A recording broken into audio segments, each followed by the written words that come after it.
sa inyo ang tinapay na binigay buhay at ang kalis na nagkakaloob ng kaligtasan. Kami po ay nagpapasalamat dahil kami inyong minarapat na tumayo sa harap niyo para maglingkod sa inyo. Isinasama namin kaming magsalo-salo sa katawan at dugo ni Kristo ay mabuklod sa pagkakaisa sa pamamagitan ng Espiritu Santo. Ama, ligapin niyo po ang inyong simbahang lagayan sa buong daigdig. Puspusin niyo po kami sa pag-ibig kay San Francisco na aming Papa, ni Jose na aming Obispo at ng Tanang Kaparian. Alalahanin niyo po ang mga kapatid namin na hinday na may pag-asang sila'y muling mabubuhay, ganyan ang lahat ng mga pumanaw. Kaawaan niyo po sila at patuloyin sa inyong kaliwanagan.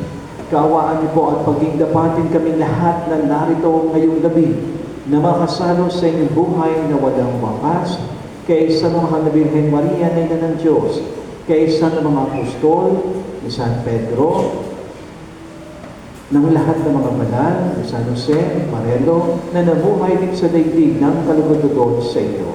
May pagdiwang nawa namin ang pagpupuri sa karangalan niyo sa pamamagitan ng inyong anak na aming Panginoong Jesucristo.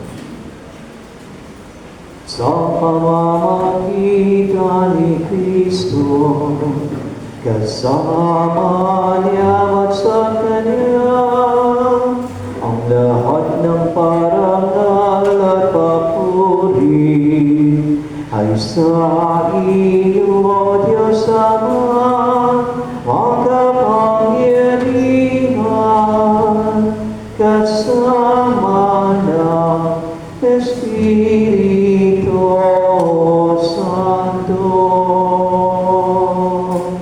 magpasawalang hanggan.